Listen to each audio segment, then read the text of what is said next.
Angle in the first. Watch out. Look at this. Upton pops it up. Left side, Elvis Andrus is backpedaling. He is under it. He puts it away. The Texas Rangers have won a postseason series. The Texas Rangers are American League champions.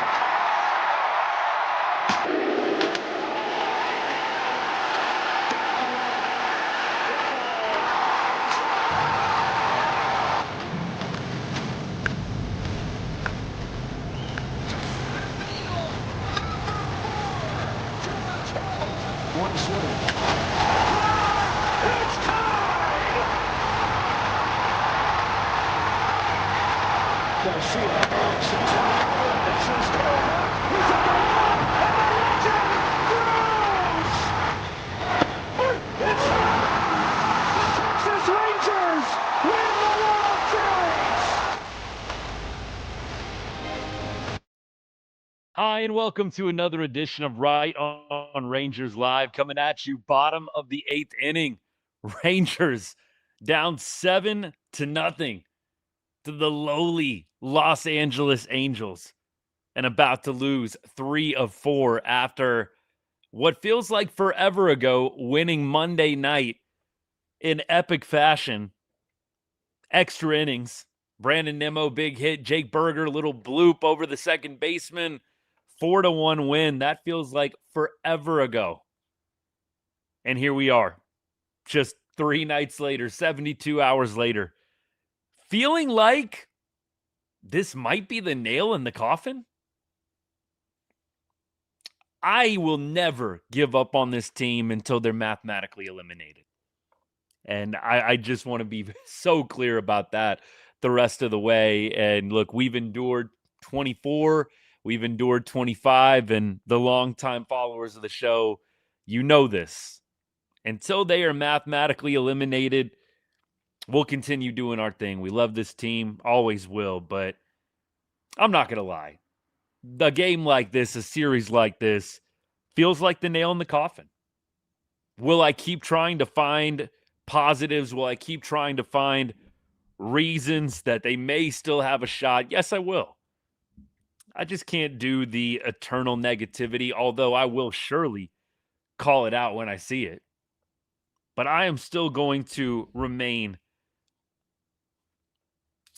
covering this team as long as they are still in the race. More than anything, I just have to say this. I'm a fan first, and you guys know that. And it's just sad to watch, knowing what we went through in 2023 and reflecting on where we're at right now. I think that's what gets me the most. What's always got me. You had the highest of highs in 2023, and then 24, 25, 26 just hasn't looked anything similar. And it hurts. I mean, just a few moments ago, I almost become at a loss for words at times. Just how painful it is seeing the ownership, the front office squander a championship. And I know that's so weird to say in the same sentence, but you had this championship window. You had this World Series in a bottle. And I just feel like you could have multiplied it if you would have just had an aggressive mentality in the aftermath instead of sitting back, being comfortable, not really going all in, staying conservative. Is that arrogance? Is that hubris? Is that thinking that you know better? Thinking that you can duplicate 2023? Of course, you had the big guns. You had, Corey Seager, Marcus Semien getting paid a lot of money. You had contracts invested in 2023. But you also had guys that really overperformed. I think the Rangers made the biggest mistake that they could have made. It's so reminiscent of the 2011 Dallas Mavericks for all of you that are Mavericks fans. When Mark Cuban, in the aftermath of the 2011 championship, Dirk's first ring, totally gutted the championship team. Now, the Rangers didn't quite do that, but they decided to not invest, to not reinvest all of the goodwill, all of the money, let's be real, World Series championships, they bring in money. You had an entire postseason of playoffs. You had so many reasons to push the chips to the center of the table after the team won in 2023. And what you've seen from there on out is the Rangers just trying to continually piecemeal things together and then gaslight the entire fan base into thinking that we're watching something above average. I'll go back to one of my videos that I made in the offseason. Stop gassing up mediocrity. Stop gassing up mediocrity. This was a mediocre team at best coming out of the offseason. Are there 9 million ways you can convince yourself that, Tyler Alexander is going to be a sleeper steal of the free agency with some of the advanced stats, blah, blah? Yes, it is. You can do that all day long. Man, you can do that all day long. There's so much baseball savant coping that you've had to do with this team. I'm guilty too. I want to make sure I'm clear on that. I'm tired of the baseball savant coping as Evan Carter strikes out here in the top of the ninth.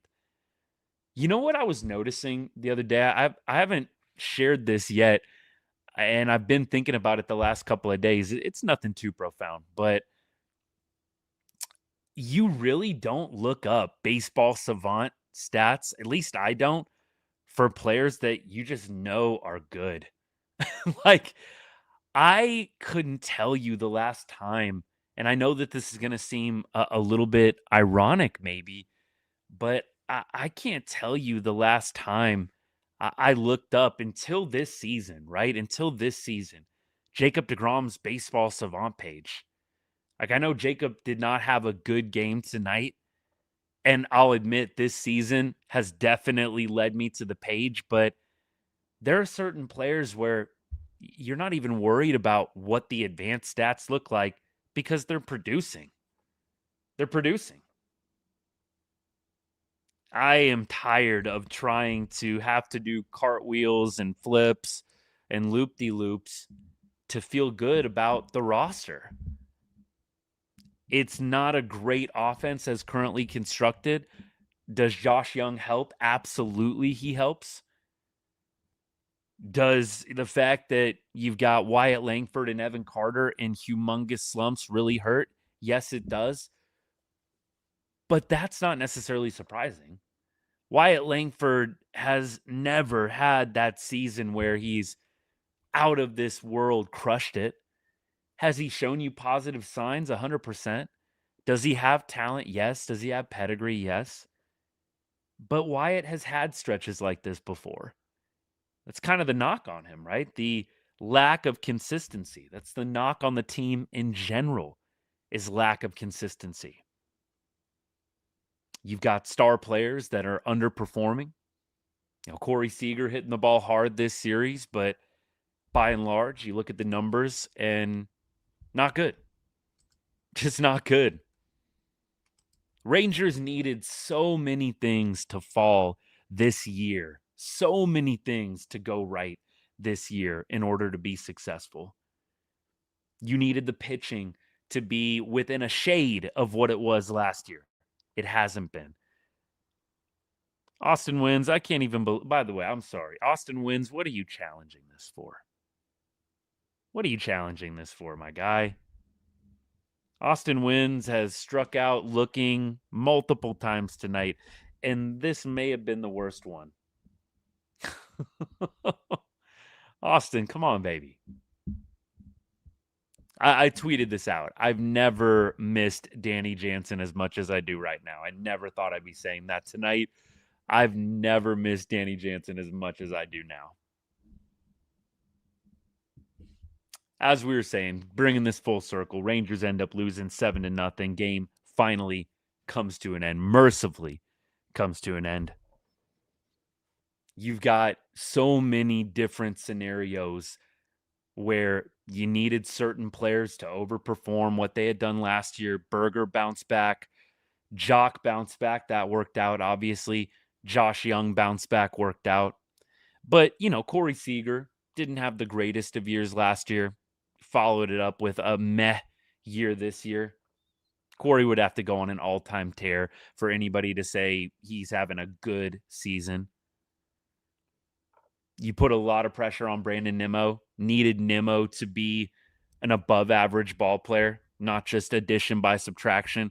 And Nimmo, by and large, recently has been pretty solid. 786 OPS, not bad. Evan Carter, though, I think Wyatt Langford are the two biggest ones. Those two guys not hitting well has really hurt the team over this stretch, over this series, and really over the course of the entire season. And it's not just them, right? It's not just them at all. Again, I'll go back to Corey Seager. I know he had 3 hits tonight. 202, 695 OPS. Seager, Carter, and then also Wyatt Langford, to me, stand out as the guys that the Rangers need as the stars of this team to shine when the team needs it most. And they just haven't found a way to do that consistently in big moments. It's easy to look at stats in a vacuum. And I said this maybe like a week or two ago, but some of these stars need to decide that this isn't good enough. And you just don't see as much step up as you need to take this team from average 60 and now 62 to above average. The stars are not stopping the skids. You needed a monster game tonight from Wyatt. You needed a great game today from Evan Carter. I know he had a single to break up the no-hitter.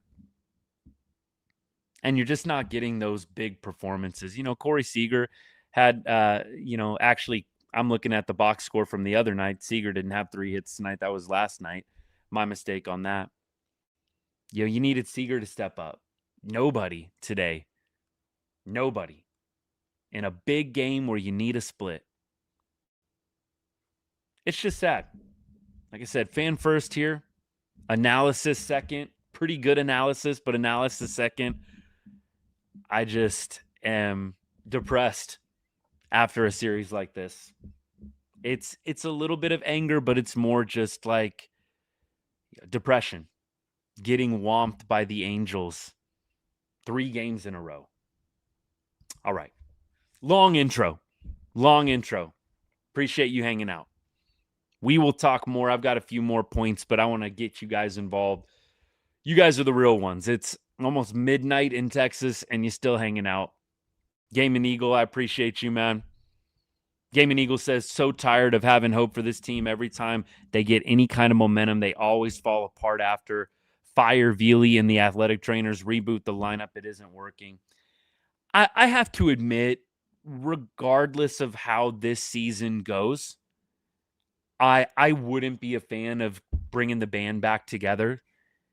Can we agree on that? Or do we, let's just hypothetically, the Rangers win the World Series this year. I know that's ridiculous to say out loud, but just hang with me. Hypothetically, the Rangers win the World Series. I would still say, don't bring it back. Don't. I know that's a weird take, but I don't think I would run it back with this group again. I would be happy that I got the shot in the dark. See, I feel a little differently about the 2023 team. No matter what happens, I think you reboot. I don't think you bring the boys back together for one more hurrah. I think everybody who's been a longtime listener of this show, I hope you pick up what I'm throwing down right now. If they caught fire and suddenly just totally took over and dominated, I would still be saying this is the time to potentially sell high on some players and start the future. You do not want to roll the dice again, man. It's like you're at a casino, you're hot, but man, you've taken some shots along the way. You just won a really, really big bet. Do you really want to put another one down? That's kind of what I would be thinking if the Rangers ended up winning it all this year. I want to see a little bit of a reboot for sure in the offseason. Either way, whether they make the playoffs or not, whether they win the World Series or not, I think it is time to move on from some players, to welcome in some young talent. Sebastian Walcott, anybody? I think it's time. I think that's okay. You don't have to get rid of everybody. I don't think it needs to be like a total gut of the roster, but you definitely need to reboot at certain positions. And I just think either way, even if the Rangers were to go on and win it all, I'd be saying sell high on some players. Bring back a few guys who are controllable, sell high on some other players if you can. James makes a good point. I mean, who knows? The comment is nobody's taking our guys in the offseason with slim to none chance of a season happening next year. That is a fair point. That's a fair point. You never know how talks are going to unfold. It's not looking great, but I will say, if you are able to, that is the way. If you're able to spend some time offloading a few players in the offseason, do it. This is kind of the big one for me, and it's disappointing because the Rangers aren't going to get any value for Jock, and they could have at the deadline. I've told you guys for so long, trade Jock. You can still possibly make the playoffs without him. With or without Jock, I think you could have made the playoffs, which is weird because he's been our best hitter. But you see after nights like tonight exactly what I'm talking about. Like, it doesn't matter. Jock was on base twice again. He's been on base multiple times, and I think every game he's played in this series, it doesn't matter. It doesn't matter. Because it's not Jock. It's other guys that aren't hitting. It's Wyatt Langford not hitting. It's Corey Seager not coming through. Seager 0 for 2 tonight. Eventually pinch hit for Diaz. Brandon Nimmo 0 for. Evan Carter 1 for 4. Foscue 0 for 3. It's just a number of different guys. Game and Eagle, thank you so much for the gift, by the way. I want to make sure I say that again if I didn't already. Jock has an option. It's not a player option, Matt. It's a mutual option, which rarely works out. Mutual options rarely work out. It's always a little bit of cat and mouse when it comes to those things. So, yeah, Matt, they're not gonna exercise the option on Jock. That would make little to no sense. They're trying to cut corners left and right, save money, save pennies. I don't think they're re-upping Jock at $18.5 million. I think they're going to let that sail off into the sunset. And I would too.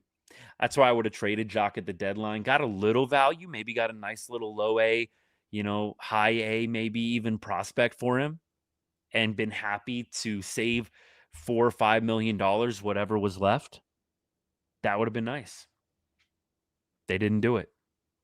They really, decided after deGrom said no, after deGrom vetoed the trade, or, I know he didn't veto the trade necessarily, but when deGrom wouldn't waive the no trade, they really waved the white flag instead of getting creative.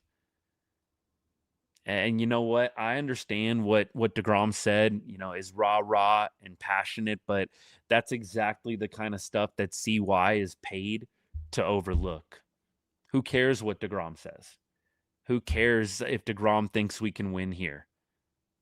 It doesn't matter. Do what's best for the franchise and for the organization, right? Like I said it when it happened. Like it's inspiring. It's definitely like, hey, respect to him.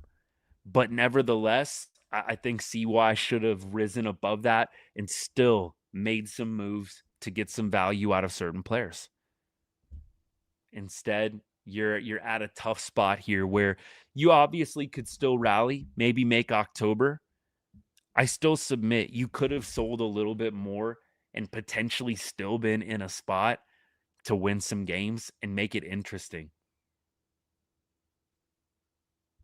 We keep going. Who knows what we could have gotten? Kate, I do wonder, what could we have gotten? It's kind of the comment here. We could have gotten Cam and Nitty for deGrom. So mad at deGrom for declining it. I'm not mad at deGrom.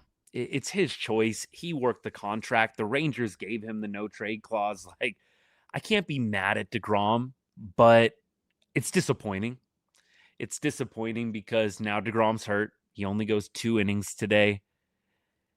I feel bad for JDG. I really do. But I can say very confidently, yeah, he deserves a little bit of heat. He deserves some criticism. You rah-rah'd everybody. We can win here. I believe we can win here. And then your team takes a massive dump against one of the worst teams in baseball.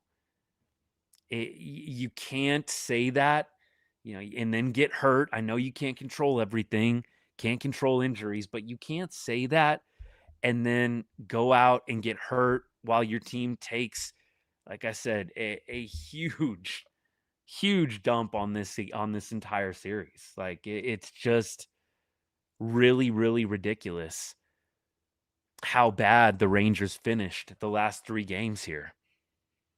Hardly scoring any runs, 5 hits. I mean, they made it a little more respectable. The hits were 15-3 at one point. deGrom just can't come out of this without egg on his face. I think he's a competitor. Obviously, I think he's one of the best to ever do it, regardless of what these final years of his career are going to look like with Texas. And I think he probably gets one more contract if he wants to pitch. Maybe not with us, but with somebody else. You just can't walk out of this without some egg on your face. You rah-rah'd the team, you gave the encouraging talk, and then you ultimately got hurt in a game that the Rangers really, really needed. Really needed. Yeah, triceps fatigue for anybody who's curious. Dan, thank you for that. Yeah, right triceps fatigue for Jacob deGrom. And look, they baby deGrom to no end. It's very possible that it's not a big deal or not overly serious, but they just baby him to no end. You do wonder, the comment here, Kachow, what's good? Osuna's out there in a Frisco hotel laughing at the score right now. Where are they right now? I mean, he's down at Round Rock, to be fair, but the illustration is still spot on. Osuna should be playing right now. Again, Jared Kelenic up for Osuna is one of the most ridiculous things ever. I don't care how much Jared Kelenic was crushing it at the minor league level. The dude has been a non-factor since his time up with the club. I don't care about the base hit that he got today. It's non-factor stuff. You should be playing Osuna. 100% you should be playing Osuna. At least he's getting playing time. Cade makes a good point here. This is a YouTube comment. At least Osuna's playing first in Round Rock right now. It's a good point. At least he's getting the time. And that tells me that Jake Berger is probably going to be getting platooned sooner rather than later. Jake Berger benched today. I figured that would be the case against a tough righty. Ureña, by the way, has not given up a run against the Rangers. He's pitched now 10 scoreless innings against Texas. Spotless 2.67 ERA. Not entirely spotless, but you get the point. He's been very, very good. 100 miles an hour on the sinker like every other pitch. My goodness. That's a young talent for sure. And to be 8-8, we're talking about Ureña, the starter for the Angels. To be 8-8 on the Angels is pretty impressive. It's pretty impressive. Watch Osuna come back and everything turns around. That's a comment from TikTok, by the way. That would be my dream. Oh, that would be a dream come true. They call up Osuna and the Rangers go on like a 10-game win streak. Oh, you would never hear the end of it from me. You would never hear the end of it from me. That would be awesome. I would love that. Gary, what's good? I fear that you are correct. The comment from Gary on TikTok is RIP Texas 2026 season. It does feel like the nail in the coffin. Jeremy asks from YouTube, lowest point of the season. I think yes.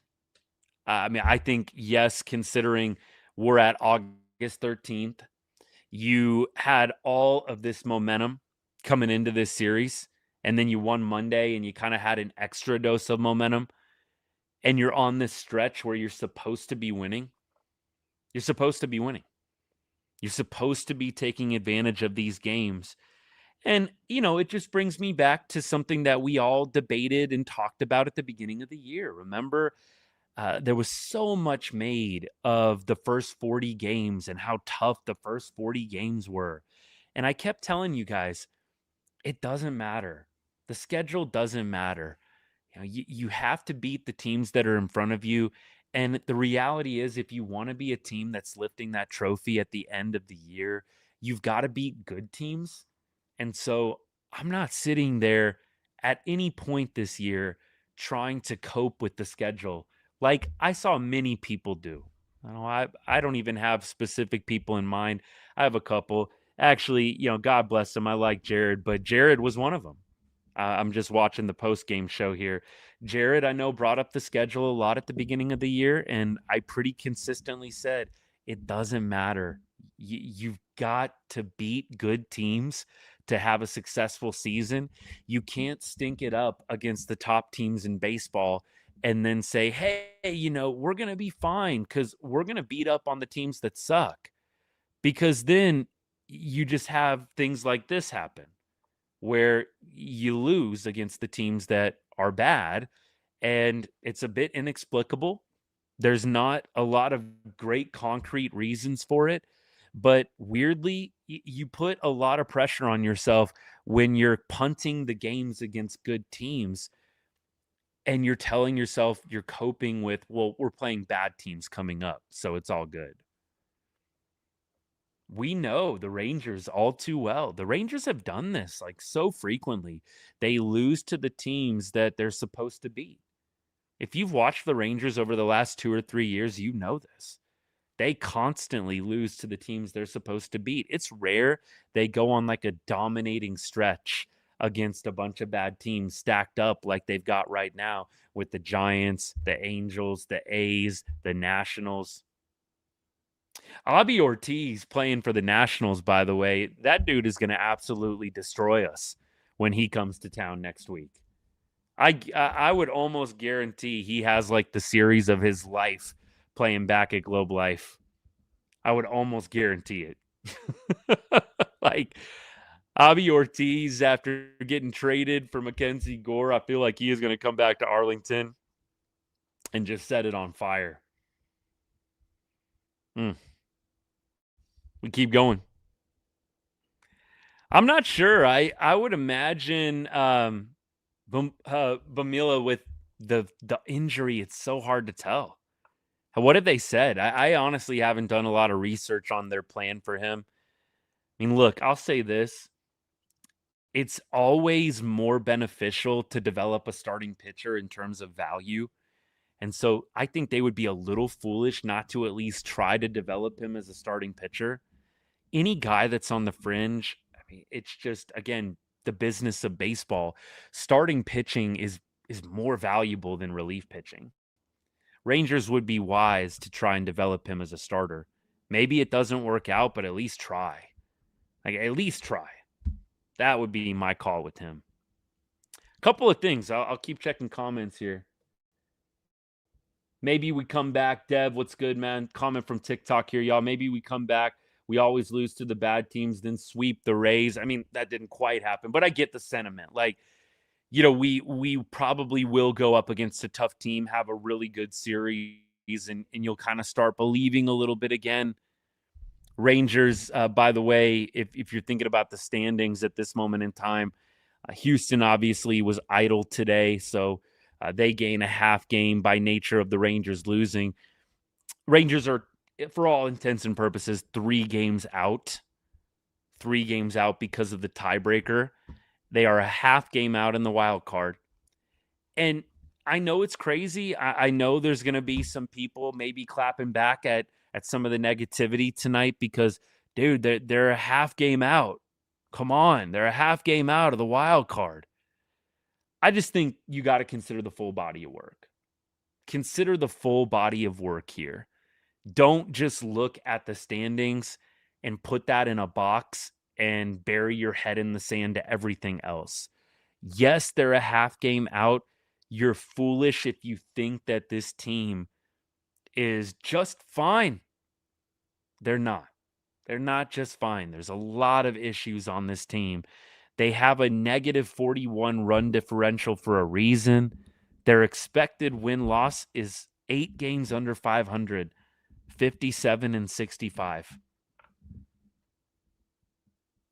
They are a good team at home. They are a bad team on the road. And so, look, the home advantage for Texas continues to be a thing. They're 5 games over 500 at home. They are 7 games under 500 on the road. We are going to absolutely have to light it up in the next homestand if we want to have a shot. I think the Rangers could possibly still make October. Maybe that is still in the cards. It doesn't feel like it after tonight, but it's obviously possible. There's no denying that. It's obviously possible Texas plays in October. But what doesn't feel possible is something greater than that right now. I told you guys, if the Rangers didn't make any moves at the deadline, I didn't feel like they were going to win the World Series. And I'll stand by that. And you know what? Somebody can clip this and dunk on me, and it'll be great. We'll all laugh about it, and it'll be awesome. But I just really did not feel like this team is capable of winning it all without moves at the deadline. And to an extent, I think you can say the front office and the ownership didn't really think this team could win a World Series either. Because, again, I've said this so many times, and I want to make this point as many times as I can. What do you do if you're a front office that believes in your team? You buy. Like, if you believe in your team, you buy. You don't stand pat. You don't consider selling Jacob deGrom. You buy. It's as simple as that. So I'm not going to say no confidence, but I am going to say it's clear that the front office and the ownership did not feel like this team is a real legit contender. There's no other way to spin it. I've seen some people try to spin it like, there's so much belief in the team. No, that's not how it works. If you believe in the team, you buy.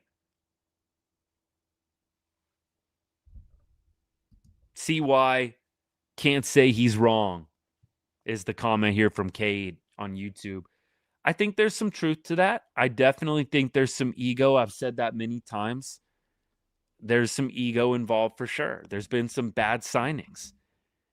And the Rangers have not been right on enough of their bets this year. They were right on the Jock bet. I would say they were right on Josh Young. This injury is not helping. If he is out for, more time, misses most of the season, that bet might start going the other direction. But they haven't been right on enough of their bets. They bet that the team pitching would be as good, or at least not that much of a drop-off from 2025. It's been a pretty big drop-off. deGrom and Evo have dropped off significantly from where they were at in 2025. Evaldi especially. I mean, Evaldi last year was lights out.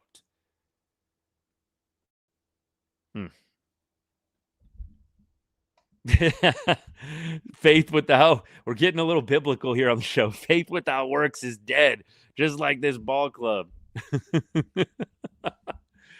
Very nice, my guy. I applaud you. I applaud you for that. That's a good one. Hey, look, I appreciate you bringing a smile. That's a good one. Wish I would have come up with that. It's so true, though. I mean, there's all this faith and hope in the team. There's all this faith and hope in the team in the offseason. This guy's going to rebound. This guy's going to have a better year. We know that this guy is capable of being a big-time contributor for this club. And if we all just get healthy, this is an elite team. There's so much faith. But all that matters is what happens between the white lines. That's all that matters. Nothing else matters. What happens between the white lines? And right now, what's happened between the white lines are 60 wins and 62 losses. This is a losing baseball team right now. And yes, they're a half game out. Yes, there is still hope. They are not mathematically eliminated, not by a long shot. As I said at the beginning of the show, I will continue to cover this team, and I will even cover them after they are mathematically eliminated, as I've done every year that I've been doing this. The conversation shifts when that happens, right? You start talking about the next year. You start watching for different things. But I'll still be here, not giving up on the team. And you know what? Remember this time right now, because in my humble opinion, if you're a true fan, if you're a diehard of the team, we can agree to disagree. If you're not riding with me on this one, you don't quit on them. You can be pissed off at them, but you don't quit on them. I'm not going to quit on this team. I hate what I'm watching right now. Hate it. I hate that they cannot take advantage of clear opportunities right in front of their face. They go out to play one of the worst teams in baseball and totally soil the bed. But I'm not giving up. It feels like a nail in the coffin type game. It does. I'm not going to sit here disingenuously and say that I don't feel otherwise. I do. But I always fight that because I love this team and I want to see them do well. The people that are rooting for this team to lose ball games, I can never do that. Can never root for this team to lose. I don't give a crap about the draft pick. Are we serious? Anybody that's like, let's just tank and lose, who cares about the draft pick? I hate to be negative, but the Rangers probably aren't going to hit a home run on the draft pick anyways. Like, let's just call a spade, man. Wyatt Langford was definitely a nice hit. I mean, it's not like he is, all-star looking like a first ballot Hall of Famer right now, but Wyatt Langford was a hit. They also drafted Cole Winn in the first round. They also drafted Justin Foscue in the first round. And they've drafted a number of players in the first round. It's definitely not a foregone conclusion that, the Rangers are going to pick up their next franchise player if they just lose some ball games in 2026 and get a higher draft pick. Exactly, Sugi. It's the comment here on YouTube. I want to make sure I read these for all you guys. Tanking won't do the Rangers any good because we can't develop any of our players anyways. I mean, we develop a few here and there. The Rangers haven't totally whiffed on every prospect and the development of every player, but there are a lot of misses. There's a lot of misses. I'm not sitting around hoping that a draft pick solves everything. Jacob deGrom talking. I got him quiet in the background. I'll see if he says anything interesting while we're going at it here back and forth. deGrom said he could have kept going. That is what everybody says. If we're being honest, everybody says after an injury, I could have kept going. Angels, Dev says, have had our number all year. This is a TikTok comment. So I see the vision, but it's hard to be positive right now. It is. It's hard to be positive right now. Worse than the Astros series. Didn't think that was possible, Justin says. Are we becoming the farm for the rest of the league? This is another TikTok comment. I mean, looks like it with Abby Ortiz. That's for sure. That is for sure. Hey, man, good to see you. Thanks for hanging out. Yeah, I try to be honest. I mean, I love this team, but it's not good right now. You losing 3 out of 4 to the Angels. I mean, who can sit in front of a camera right now and say this team is going to the World Series and win it at all? I mean, honestly, I do think there's going to be some creators out there rah-rahing a little bit. I've got a few in my mind right now. And it takes everything for me not to comment, but I'm like, just don't be disingenuous. Nobody's feeling great about the Angels series. And there is a time to be glass half full, but it's not after tonight. It's not the time to be glass half full tonight. This was embarrassing. Like, this was an embarrassing game. I know I've already tried to be a little glass half full. The most glass half full I can really be after a game like this is just to say, at least we're not mathematically eliminated. Like, we're not mathematically eliminated. There's your glass half full. There it is. But even to say we're only a half game out, I guess maybe that's a little bit of a glass half full, a half game out of the wild card, but we're just talking numbers. We're just talking math. There's not a lot of things to point to on the field that you're feeling great about. I think that's the best way to frame it, if I do say so myself. Like, you can bury your head in the standings all you want. Half game out, 2 games back of Houston. Are you watching the product on the field? Are you watching the players? You watching the games? Like, yeah, we definitely can just look at the standings devoid of anything that we're watching with our own eyes, baseball related. But I think the people that have watched this team night in and night out, like me and like all of you, understand the limitations this team clearly has playing in the worst division in baseball. The worst division in baseball. The buzzer era. Somebody from YouTube, Kachow, what's good, man? Great comment. The buzzer era. The tumultuous buzzer era, man. Too much. Too much. Ugh. Is this a worse team than 2025? Yikes. What a question. Well, you have to remember, this is kind of like, I hadn't really thought about this, but we are getting close to the 1-year Annie of the Little Rascals run. That team went on that 16-4 run right around this time, wasn't it? I think it was like mid-August. They went on that 16-4 run. Have the Rangers had a 16-4 run in 2026? I don't think so. That's a great question, Jeremy. Again, the question is this a worse team than last year? Little Rascals run last year, 16-4. It started literally right around this time last year, and they went into September with a legitimate chance to make the playoffs before Adolis Garcia came back. And it wasn't all Dolly's fault. I know I kind of jokingly give him a little bit of the blame, and Bruce Bochy for just inserting him right back into the lineup. But I equate it to this, like, how in basketball, specifically NBA, like I remember, some of the Mavericks teams, and I know some of you guys are Spurs fans too. So even Popovich with the Spurs would do this sometimes. Like, if your second team brings you all the way back from a 20-point deficit in an NBA game, a lot of those old school coaches, man, what do? Do they put back in the starters when the bench unit has brought them all the way back from a comeback?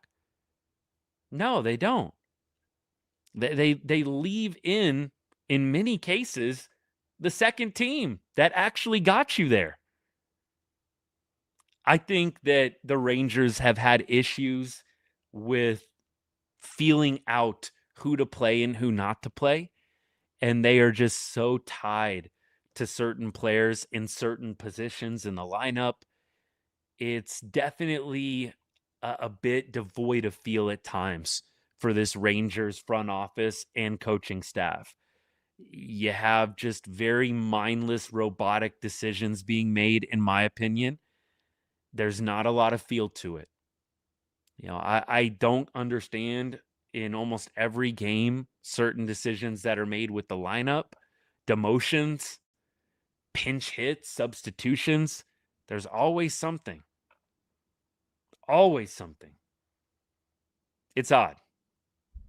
And look, last year's team was not a great team either, but it felt a little more fun than this. And I mean, look, again, last year, right around this time, it was Little Rascal Central. Ron Washington would be incredible to have right now. Wash is honestly probably what this team needs. He would rub some guys the wrong way, but it would make them uncomfortable, and it would probably be better in the long run for the team. I don't see Skip as an apple cart upsetter. I see Skip as kind of a guy that's there to steady the ship and manage the personalities and kind of keep harmony, try and, marry the front office and their views and beliefs and the analytics and everything. Ron Washington would be, tearing these guys a new one. He really would. He'd be ripping these guys a new one. And I think that this team needs that. And unfortunately, the last 3 managers they've had, Bochy included. Bochy, I think he could get fired up at times. I don't know if it was older age, but it didn't really feel like Boch ever got super upset about anything. He had his moments, but even Boch felt like a little bit reserved. I would love to have a manager that is lighting a fire under some of these dudes. I don't know if Wash would even come back. I think he probably would if you offered him the job. He's coaching for the Giants right now. I imagine you offered Ron the job, he would come back, but they're married to Skip, man. They're not dumping Skip after this year. I just don't see it happening. I really don't. I think Skip gets at least one more year. But you know what? If they got rid of Skip and hired Ron Washington tomorrow, what do you think the typical or the general reaction would be from the fan base? I think there would be a lot of Rangers fans that would appreciate the Wash move. Don't you? I don't know a lot of fans that are super attached or connected to Skip Schumacher. I think a lot of fans would take Ron Washington over Skip in a heartbeat. I don't think there's just not a lot of connection. In fact, I think Skip has done some things to actually drive connection apart, and I've talked about some of that. And look, we can joke about, Skip blocking me and other Rangers creators, which he's totally done. I mean, trust, you guys know I'm not here to make things up and lie to you. But Skip has done a poor job, I think, really connecting with the fan base. And that's on him. He probably doesn't care, but that is my humble opinion. I don't think he's done a great job connecting with the fan base. If you win, then that doesn't really matter as much, right? If you win games, it really doesn't matter. It really doesn't. Winning cures everything. But if you're a losing team, which the Rangers are right now, everything else gets magnified. Everything else. Again, you let go of Skip tomorrow and you hire Ron Washington. I don't think that there's going to be a lot of Rangers fans that are upset. I wouldn't be. Do I think Wash is going to be like some savior? Not necessarily. I really don't. I would tell you guys if I thought Wash was like going to unlock an instant World Series for us. I don't think so.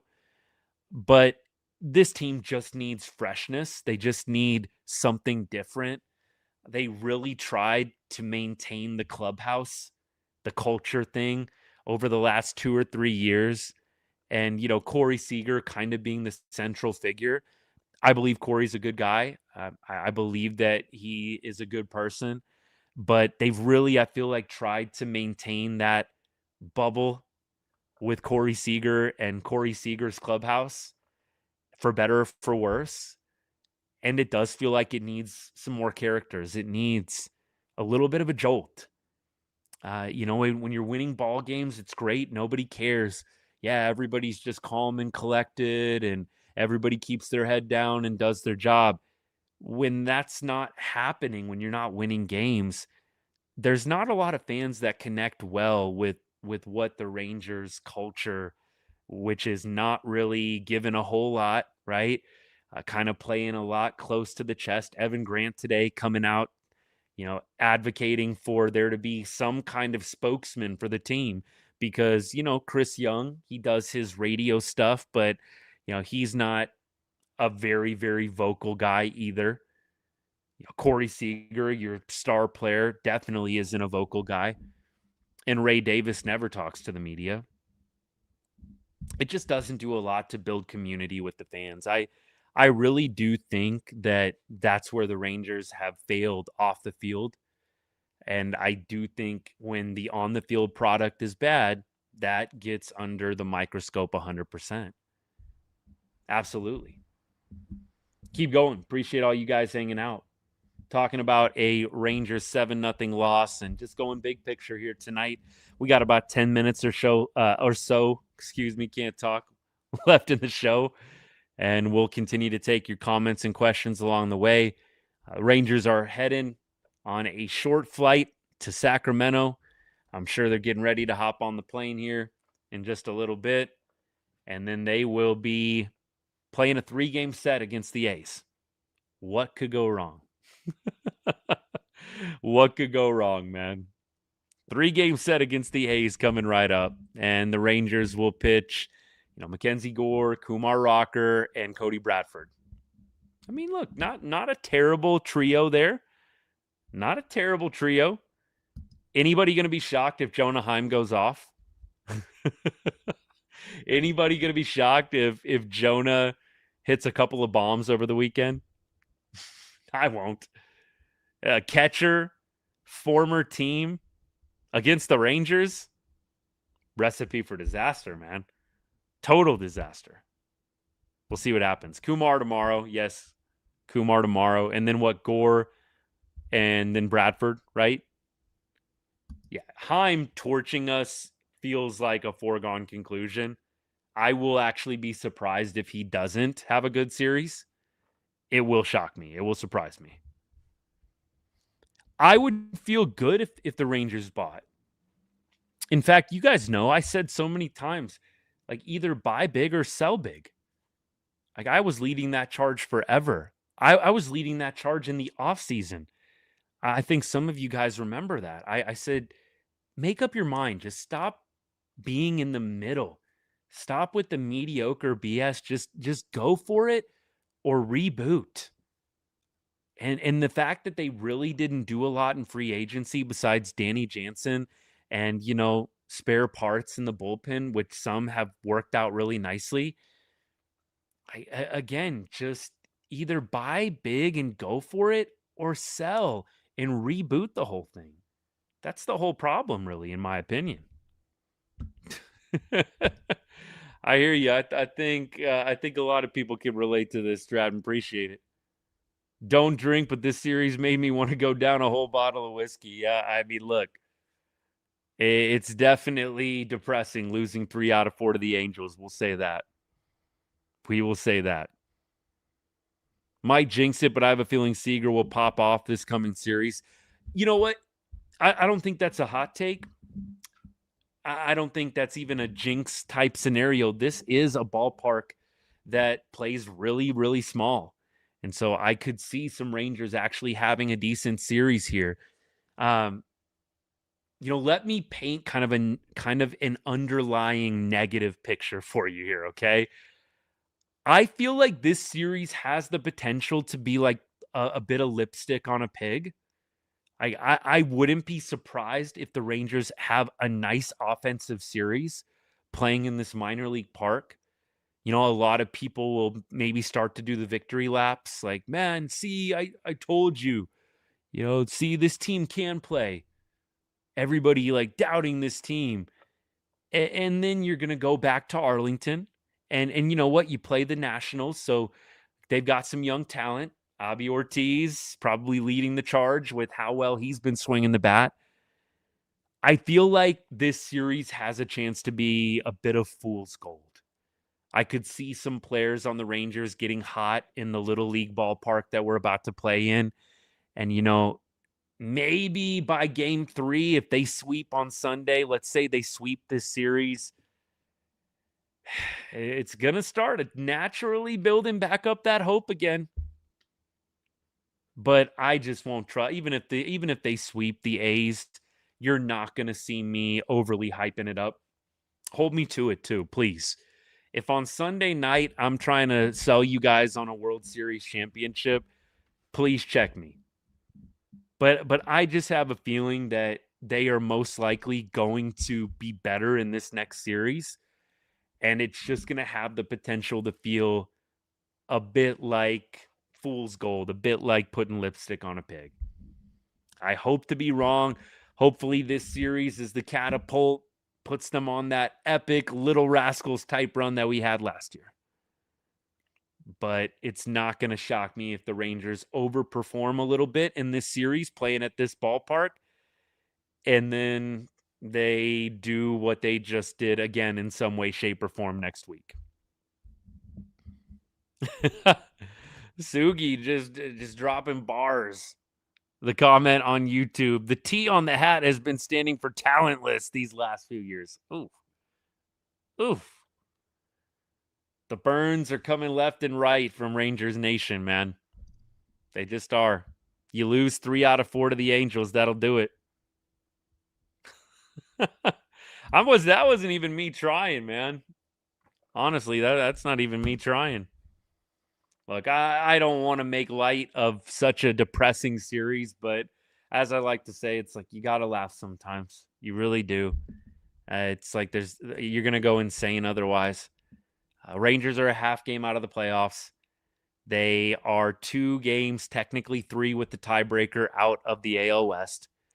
There are still, 40 games left. Was this game 122? Isn't that right? Game 122. There are 40 games left. You're a half game out. That's why I said I'm not giving up. I'm not giving up. But it is hard after games like tonight that 1,000% feel like the nail in the coffin. Let's go to the series for the weekend, and I will continue to check comments here and there along the way. Again, Rangers dropped this game 7-0 to the Angels. They lose 3 out of 4 after winning game 1 in extra innings. A win a lot of us thought, and maybe this would be the start of something special. Again, I keep bringing it up. A Little Rascals-esque type run wasn't meant to be. Kumar Rocker on the bump. He is pitching against, looks like it to be determined for the A's. Rocker did pitch in Sacramento earlier this season. We're going to go to the game log on that really quick. So we have to go all the way back to April 15th. He went 4 2/3 and gave up 2 earned runs, and he walked 4. He did strike out 6 through 97 pitches. This was eventually a no decision. The Rangers on April 15th in Sacramento, they would go on to lose by the score of 6-5.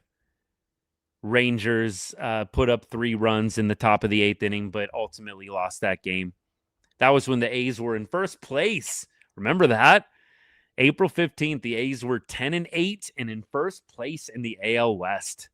Rangers were in second at 9-9. Funny, right? About where they were in April. Cade, we'll see you later, man. We're about to wrap up anyways, brother. Appreciate you.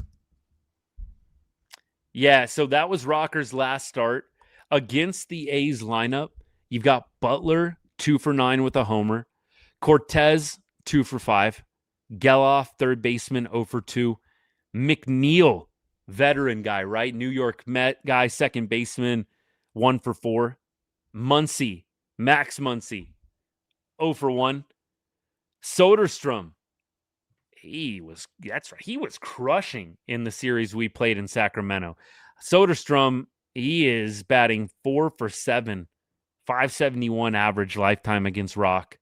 And then Jacob Wilson, 5 for 9 against Rocker. So Wilson, Soderstrom, got to look out for those 2 guys. A lot of other players, no ABs. Heim has never faced Rocker, obviously. And then you've got a number of other players, relatively no-name players. And then we don't have the lineup for the other side for Texas because there's no announced starter yet for the A's. By the way, the A's just kind of going through their schedule and how they've done of late.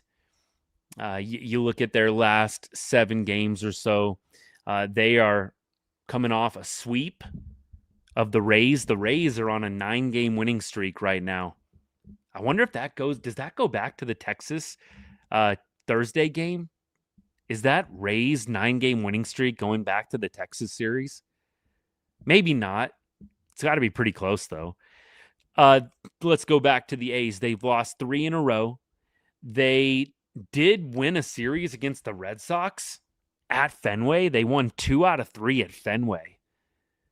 They got swept by the Reds before that. And then before that, looks like they were swept by the Tigers. So they've been swept like multiple times in the last 4 series. They're coming off a sweep against the Rays. What could go wrong? What on earth could go wrong? The A's coming off a sweep, having lost, looks like about 7 of their last 10, 7 or 8 of their last 10. What on earth could go wrong? Dev, I'm with you. They do need somebody to light a fire under this team. And it doesn't seem like they've got that person in-house right now. And so those are things they're going to have to evaluate. I do want to go back to a comment from way back. I don't know who said it. There has been more and more fans I've noticed talking about Justin Veely. Just to be clear on my stance on Veely, I don't know how he survives if they don't make the playoffs. I think if he makes the playoffs, I could see them running it back with Veely. I would have never brought him back this year. They needed to clean house after the last 2 years, after Bochy leaving. They needed a clean house. They didn't do it. And I think they're paying the price for that a little bit right now with how the offense is played. I don't think there is any way that they bring him back. Is Osuna did he really go for a cycle?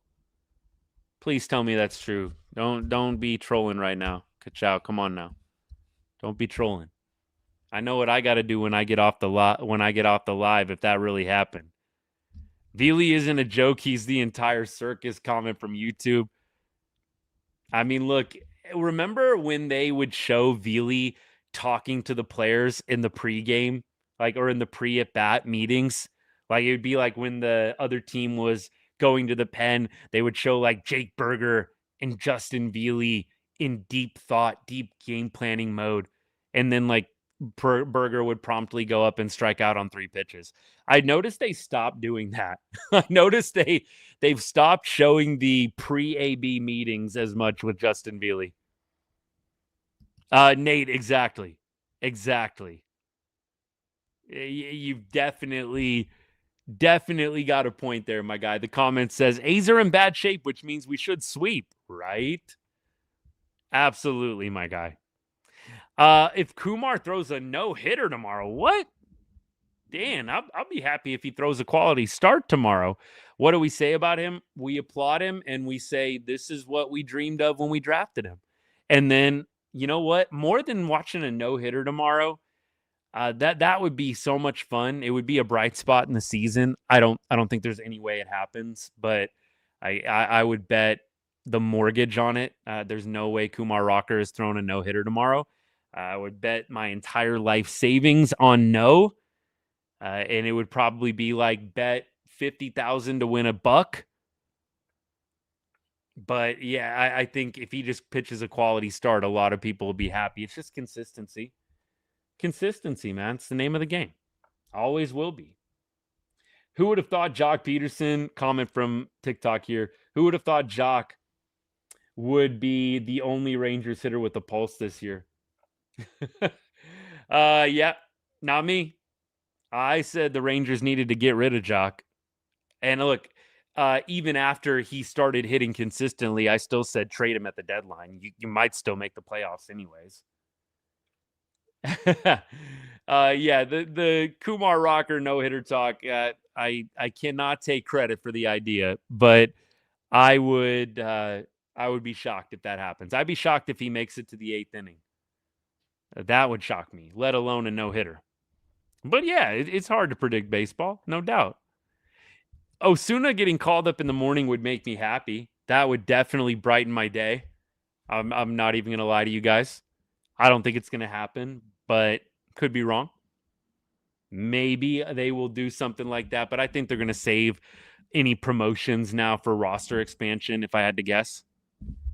Will I be the Cowboys? I don't do a lot of the preseason stuff, just if you're curious. I will start getting into the Cowboys as things start heating up. I know they just a little while ago they inked Quinnen Williams. Amazing. Think that's a great move. I'm not going to do a whole lot of investing into the preseason games.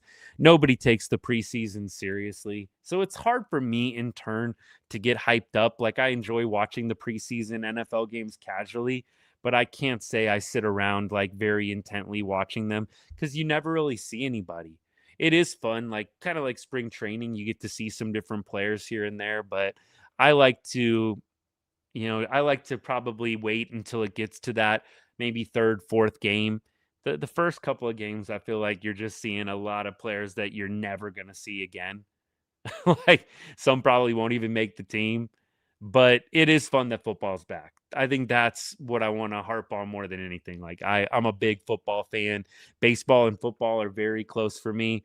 Baseball is obviously edging out football, but it's very close. I love football, and I've plugged it a couple of times. I'll be doing football pods, football lives pretty frequently.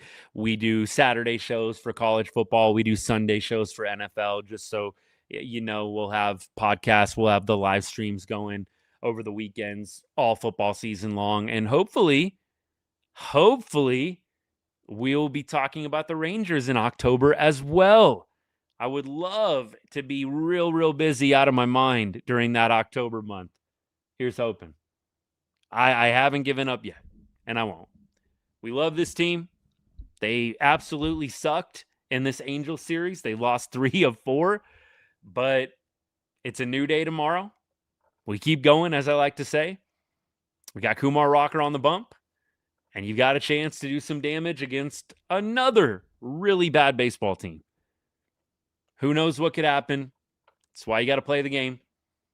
Rangers are in a bad spot right now, though, having lost 3 of 4 here. All hope is not lost, but the Rangers have to figure out a way, as we've been saying for so long, to stay consistent and to stack wins. A couple of things as we wrap things up. Tomorrow's game, by the way, anyone curious, game is going to be at, it'll be 8:40 for you guys in Texas. 6:40 start for me. 8:40 start for you guys in Texas. All right. Tonight, definitely, I think, told all of us Anaheim problem is not just an annoying thing. Like, this has been an issue all season long. And are we done playing the Angels? Hopefully, yes. Or do we play them again? No, we play them again in another series, don't we? We have one more home series against them. Maybe playing them at home will be the saving grace because we actually did beat them at home. But nothing's going to surprise me. Real unsure about deGrom and Eovaldi and their futures. As much as I would love for them to come back next week, they've been really up and down all season long. I am just a little bit worried at this point. Again, even if you do make it to October, what's your rotation going to look like? How reliable is it going to be with some of these injuries stacking up? We'll have to wait and see what happens with deGrom in the coming days. And, obviously we're all watching to see what Texas does this weekend. Are they going to continue to fold? Are they going to continue to keep on rolling down this hill? Or are they going to pick themselves up and do something special here like they did last year with the Little Rascals run? That's what I'm looking for. We'll see what happens. We'll be back tomorrow night, 8th inning, 9th inning, like we always are. A minor league ballpark, whatever, can only play where the schedule has you. Another late night. It will be another late night. I hope Wyatt lets out the anger on the A's Ka-chow, I would agree. Comment from YouTube here.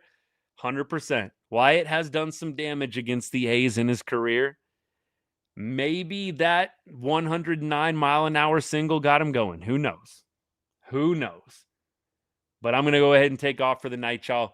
It is getting late here. I know it's late in Texas, almost 1 a.m. My goodness. Hope you guys have a good Friday tomorrow, and I'm hoping we'll see each other again, 8th, 9th inning, talking about another Rangers win. Rough night tonight. But as I always say to end every show, we keep going. God bless, and go Rangers.